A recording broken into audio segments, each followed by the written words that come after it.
Well, this is going to be interesting. There's nothing worse than trying to hit a deadline, and 11 o'clock is a very clear deadline to aim for. I wanted to start with a poem. When I was working out the script for this, I came up last week to a place called Catterick, and I met a guy called Lenny. And Lenny was a soldier. And when I heard his poem, I tore up the script and thought I'd read it to you. It's called PTSD, A Wasted Life. At 25, you're top of your course. At 45, you're top of the scrap heap. You give up your youth. You give up your life. It allows them back home to sleep. One day's service, a lifetime of support. But we've helped you already, it says in their report. 2 divorces down, kids that won't speak my name. I know I said I'd be there, but you know you're not the same. Friends you've lost over the years, yeah, it's true, it makes you change. I can't stay with you anymore, your behavior's far too strange. What are you doing hiding there? Come out from under your desk. We're going to have to let you go. We cannot take the risk. A ticking time bomb is what they say. It's dangerous. You might explode. I'm not the person I used to be. I can't even cross the road. I'm with someone now who understands I have no more trouble or strife. Hopefully, it will make up for what feels like a wasted life.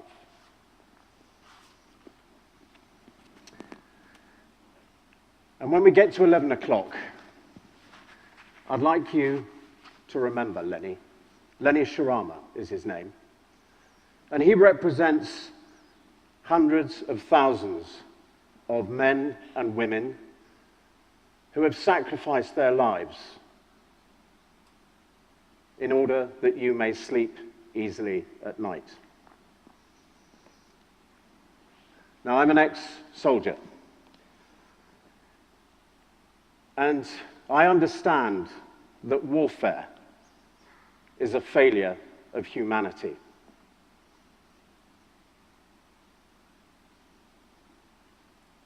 Warfare is a failure of humanity. And more, every time politicians think they may use war as the first option in response to a political crisis, we are beginning to tell them that that's not right.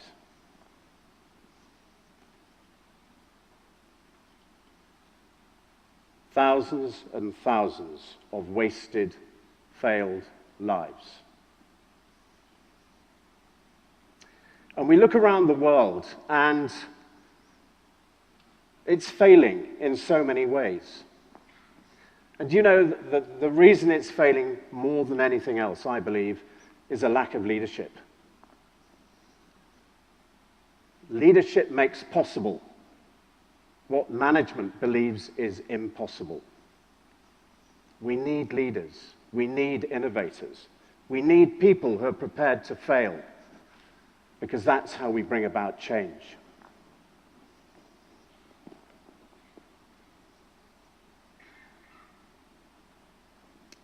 Lenny failed. He failed his wife. He failed his daughters. But each one of them who has served their country is also a massive, massive natural resource, which we haven't even begun to tap into. You are taxpayers. Some of you may not be paying tax yet, but at some point you will. You've paid for these guys to be recruited, trained, maintained. You've sent them off to war. We've seen the pictures of them coming back, either in coffins or with bits missing from both body and mind.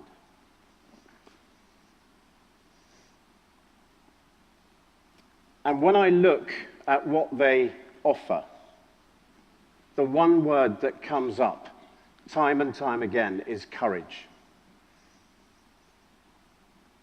And leaders have courage, because it takes courage to fail.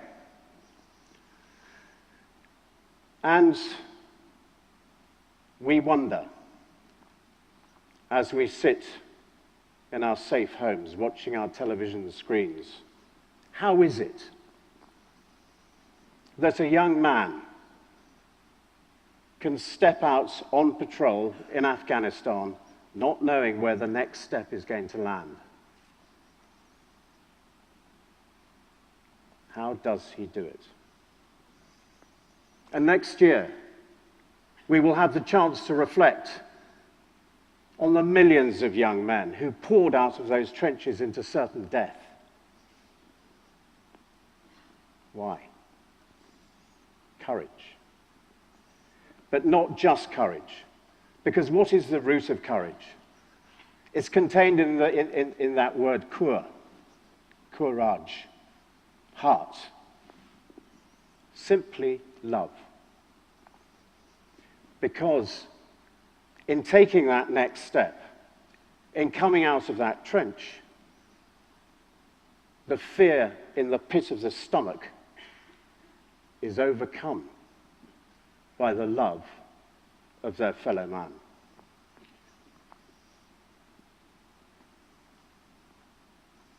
And it's that love of fellow men that I want to harness and use. Which is why I've set up an organization called Serve On. The clue is in the name. Serve on. Instead of leaving so many of these young men and women to fester in the caves of their home, where so many of them are trapped, not even able to go out and shop, except at 2 o'clock in the morning when no one else is round. I want to take what is good in them and start addressing some of the bad things in our society. Some of the lost souls that we have in prisons. We've just been hearing about drug addiction, homeless. And one of the worst things in our current world, the long-term unemployed, condemned to a life of hopelessness.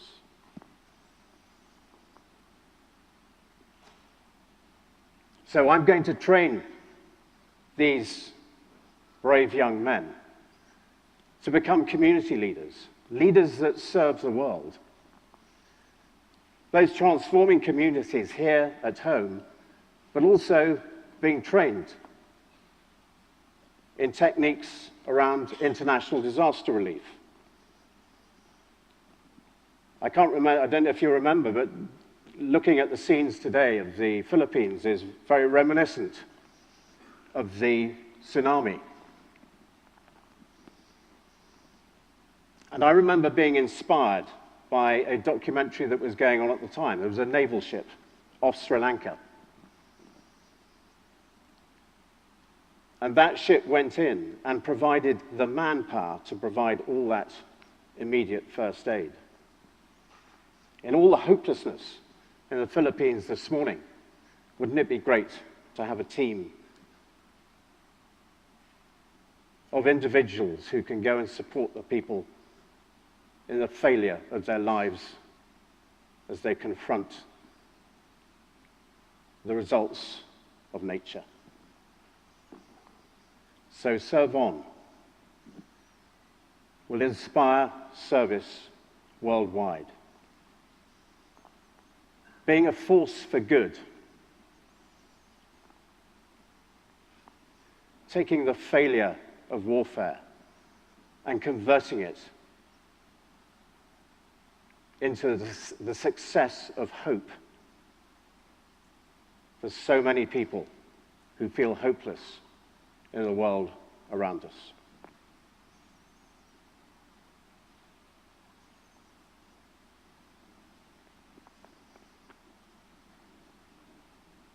We have 5 minutes before 11 o'clock.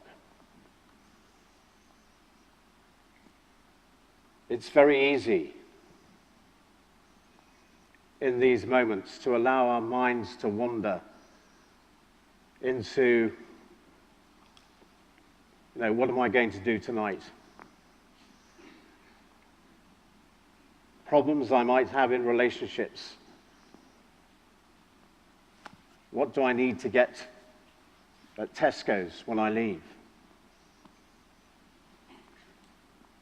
But I'm really inviting you to use those 2 minutes to remember people like Lenny and those young men who you may have seen in the Sunday Times magazine yesterday, who have lost their limbs, their hope, and what they thought was their future.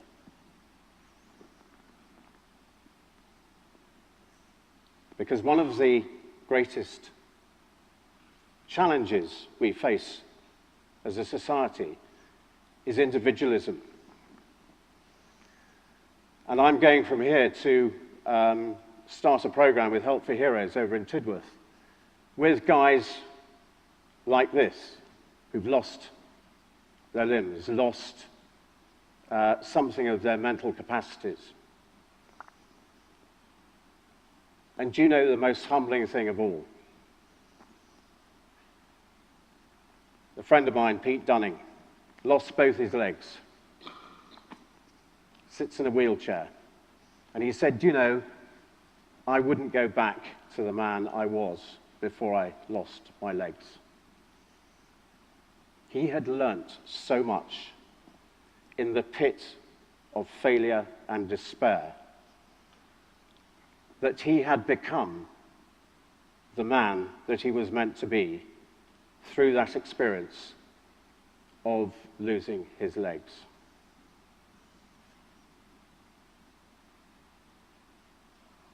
And that's what we all need to learn. We don't become real. We don't become the fulfilling of our being until we have hit that pit of despair. And we spend our lives trying to avoid it. But that's where the seed of hope, fulfillment, and being starts.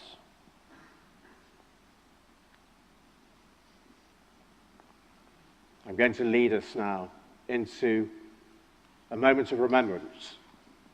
So can I invite you all to stand up, please?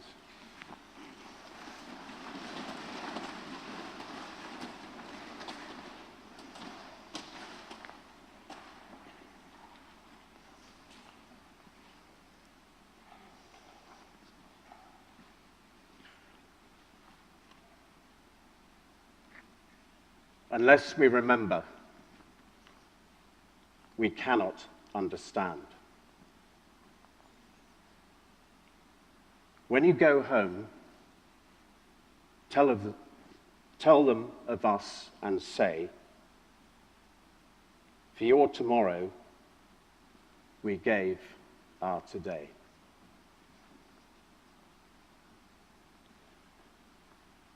They shall grow not old, as we that are left grow old. Age shall not weary them, nor the years condemn. At the going down of the sun and in the morning, we will remember them.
Thank you.